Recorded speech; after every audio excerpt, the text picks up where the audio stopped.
Bhagavatam, 8th canto, chapter 2, sloka 14-19. Vilnaikapithairdambhirairbruto Bhalatokadihi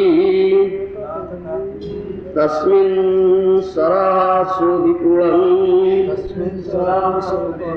Lasat kancana pankajam Umubutpala kalharo Sadapatra sriurjitam Matta sadapada nirbhustam Sakunischa kalaswani Hansakaranda vakirnam Chakravi sarasairapi Jala kukutako yasti Dativoha kulapujitam Masya katsapa sancharo Salah padmaradah kaya Kadamba betasa nalini Kadam buja kairbukan Kundai guru bakasoke Sirisai kutade Utade umre Kubjake swarna jutive Nagapunnagadativi Mallikasa tatratrescha Madhavi jalakadivi Sugitei tiradestarni Nityartu Viralam Translation by Srila Prabhupada. In that garden there was a very large lake filled with shining golden lotus flowers, and the flowers known as Kumuda, Alhara, Utpala and Sadapatra, which added excellent beauty to the mountain. There were also Bilva, Kapitha, Jambira and Bhalataka trees. Intoxicated bamboo bees drank honey and hummed the chirping of the birds, whose songs were very melodious. The lake was crowded with swans, karandakas, chakravakas, cranes, and flocks of water chickens, datyas, coyotes, and other murmuring birds. Because of the agitating movements of the geese and tortoises, the water was decorated with pollen that had fallen from the lotus flowers. The lake was surrounded by kadamba flowers, betasa flowers, nalas, nipas, bandulakas, kundas, kurubakas, ashokas, sirisas, kutasas, ingudas, kubjakas, swarnajuthis, nagas, punagas, jatis, mallikas, sadapatras, jalakas, and Madhavilakas.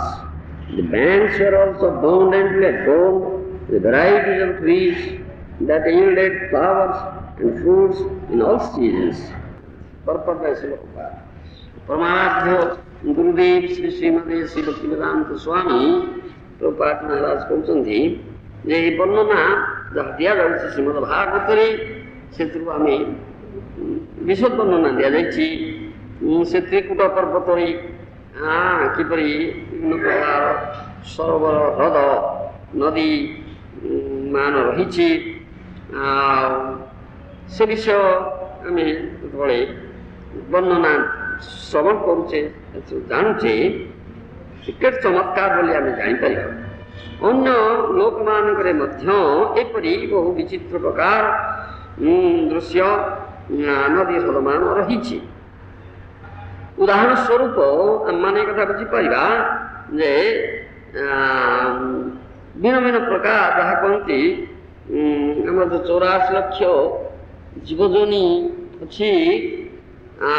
ସେଥିରେ ଆମେ ଦେଖିବାକୁ ପାଉ ଯେ କିପରି ସେଥିରେ ହିସାବ ମଧ୍ୟ ଆମର ଦିଆଯାଇଛି ଯେ स्थावरा 20 लक्षति जलदा नवलक्षाणी स्थावरा 20 लक्षति स्थावर बोले ए पहाड़ पर्वत वृक्ष लता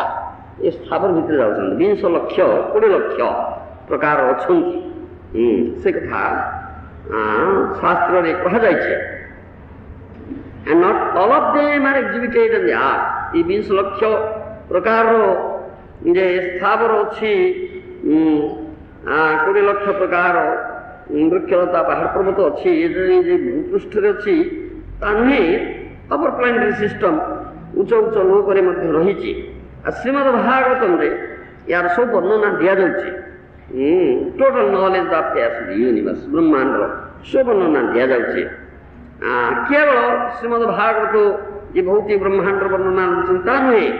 स्पिरिचुअल वर्ल्ड जहाँ भौतिक ब्रह्मांड बहुत दूर रही चित जगत वर्णना दि जाऊँगी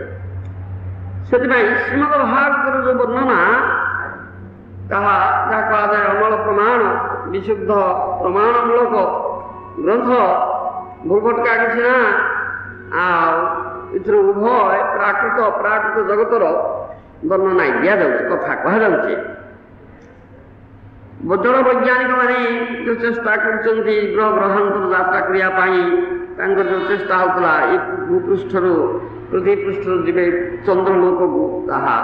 सफल ही नहीं but the people of the earth can understand what exists on other planets. The Srimad Bhagavatam वर्णनारो लोक मान जानी रखा उचित जे अन्य ग्रह मान करे बा लोक मान करे कौन रही there is no need of imagination कल्पना करिवार किसी कथा ही नहीं थी one may take actual knowledge from Srimad Bhagavatam and be satisfied प्रकृत वर्णना ज्ञान श्रीमद भागवत आहरण करवा उचित एवं कहा अमल प्रमाणमूलक विशुद्ध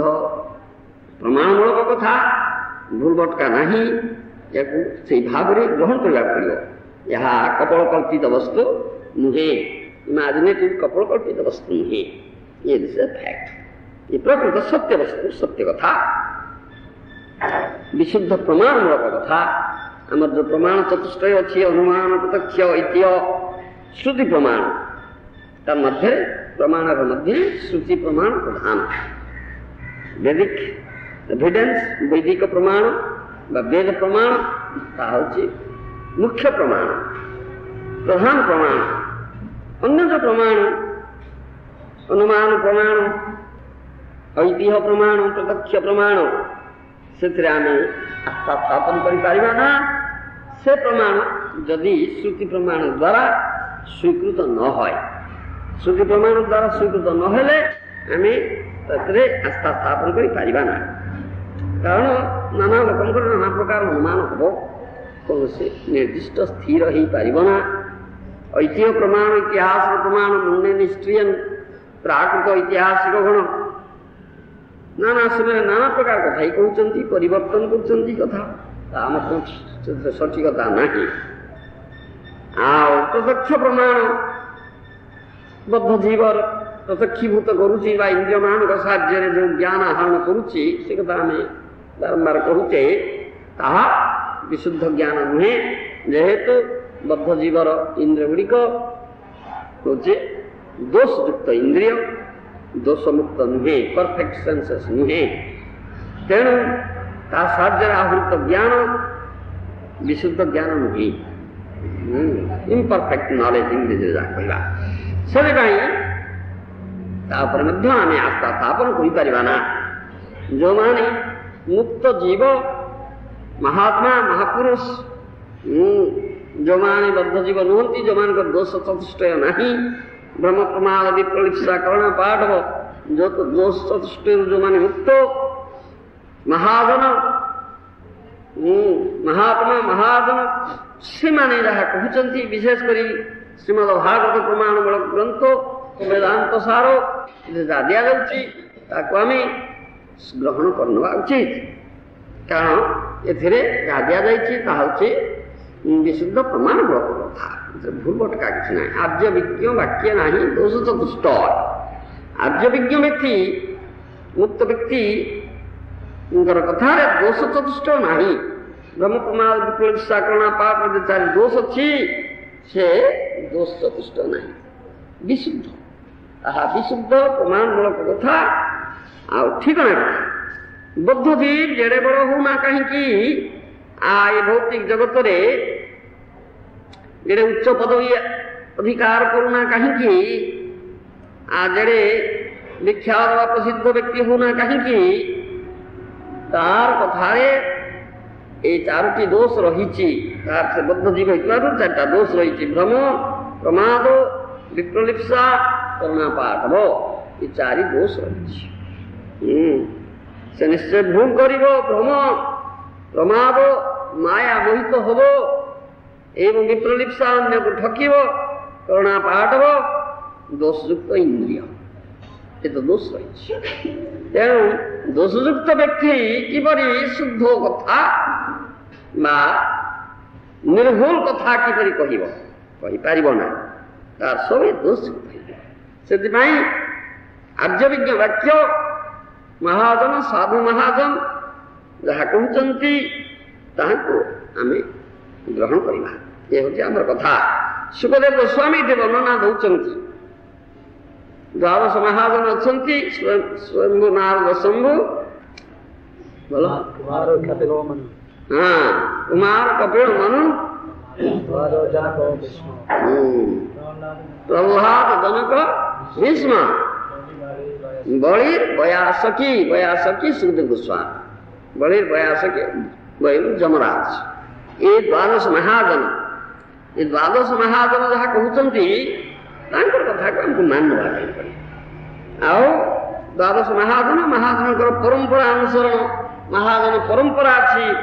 महाजन परंपरा जो मैंने आसुंच महाजन ठारू ज्ञान आहरण कर डिसिप्लिन सक्सेसन जहाँ कह जाए महाजन परंपरा व गुरु परंपरा से गुरु परंपरा ज्ञान आहूत होती से ज्ञान जो मैं लाभ कर आचार्य मुखर श्रवण करी आचार्य सेवा करी से ज्ञान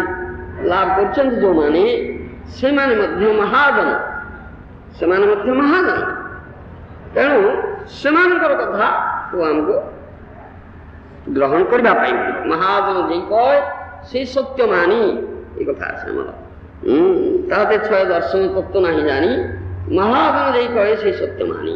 ये जिन कथा कहे नाना तार्किक अच्छा दार्शनिक से जड़ दार्शनिक मेटेरियल फिलोसफर्स तार्किक मत से बड़ जोर निज निज मत परमत खंडन कर निज मत स्थापन करती जहाँ दिखाई जैमिनी कणाद याज्ञवल्क्य आदि जो तार्किक माने अच्छी से दर्शन ताहूँ प्रकृत शुद्ध दर्शन नुहे महाजन जी कहे से सत्य मानी जे प्रकृत साधु महाजन से मान जहाँ कहते बोनाफाइड प्रामाणिक से कथा तो मानी सुखदेव गोस्वामी ये कहते श्रीमद भागवत कथा कहुचे भूल भटका नहीं लोक शिक्षार्थ सज्जन माने आचरण करती धर्म संस्थापन हेतु साधुर व्यवहार साधु महाजन महद व्यक्ति को महाजन कह जाए परमार्थिक जागतिक विचार रे महत संबंध में विभिन्न धारणा रही बद्ध जीवर मनोधर्म इंद्रिय जो ज्ञान धारणा रे जो मानी इंद्रिय भोग्य इंद्रिय तर्पण इंधन प्रदानकारी से महाजन बोली विवेचित हुंती प्राकृत जगत रे व्यवसाय निकट रे धनाढ्य व्यक्ति महाजन ही पारे भोगपर कर्मी निकट रे जैमिनी आदि ऋषि बा विभिन्न मतपोषक धर्मशास्त्रगण महाजन ही पारती चित्त निरोध विलासी गण निकट रे पातंजलि आदि ऋषि महाजन ही पारती शुष्क ज्ञानपंथी गण निकट रे निरीश्वर कपिल वशिष्ठ दुर्वासा दत्तात्रेय प्रभृति केवलाद्वैतवादी महाजन ही पारती रजस्तम गुणाश्रित गणक निकटरे पशुबल दृप्त विष्णु विरोध कार्य अतुलनीय अध्यवसायी हिरण्याक्ष हिरण्यकशिपु रावण और तार पुत्र मेघनाद जरासंध प्रभृति राजागण एकलव्य कर्णादि गुरुभक्तगण महाजन ही पारंती ज्योतिष संग प्रिय पुरुषाभिमानी गणक निकटरे दक्षादि स्त्री पूजक प्रजापति गण महाजन ही पारंती जागतिक लोक निकटरे दैहिक मानसिक रोग शोक दुख भय वा फल्गु अभाव दूरीकरण अभिलाषी अनुरागी व्यक्तिगण महाजन ही पारंती प्रकृति विमोहित जीव निकटरे विष्णु संबंध विहीन दार्शनिक वैज्ञानिक ऐतिहासिक साहित्यिक कवि वाग्मी समाजपति देश नेता महाजन बोली निमित्त ही पारंती आत्मवंचित व्यक्ति गण निकटरे परमार्थ भूतात्मभूति भगवत भक्ति को शुक्र शोणितरे आबद्ध बोली विश्वासी अर्थात शुद्ध शुक्र वंशर गुहादे आत्मज्ञान जननी भगवत भक्तिर गुरुत्वर दाबी करी वंचक भड़ाटिया अर्थुद्रुगण ढंग विप्र सदृश हरिदास तुल्य यथार्थ साधुंकर विरोधी अप्राकृत हरिभजन चेष्टार कृत्रिम बहिरनुकरणकारी गण कुहुक विद्या अभिज्ञ गण पुतना चुनावर्त वत्स बक अघ धेनुक कालिय प्रलंब प्रभृति असुरगण विष्णु विरोधी पौंड्रक श्रुगाल वासुदेव दैत्य गुरु शुक्र नास्तिक चारवाक बेण सुगत अरहत प्रभृति एवं गौरकृष्णकर वास्तव सत्यत्वरे परमेश्वरत्वरे अविश्वासी वंचकगण अथवा वंचित मानकर विष्णु विरोधी मनोधर्मर अनुकूल मनोहर वाक्य प्रयोग पूर्वक सेमानक द्वारा निजर अवतारित्व प्रतिपादन घोषणा कराइबार इच्छा करी मूर्ख वंचित दुर्भागा निकटरे महाजन बोली कल्पित ही पारंती फलत भगवत भक्तिहीन निकटरे ई प्रकार अन्याभासी कर्मी शुष्क ज्ञानी अभक्त जोगी व अनक कामिनी प्रतिष्ठा लोभी व्यक्तिगण महाजन निर्दिष्ट ही पारंती सत्य किंतु निरस्त कुहक परम सत्य वास्तव वस्त्र प्रतिपादनकारी निर्मत्सर श्रीमद् भागवत कहन्ति प्रायेण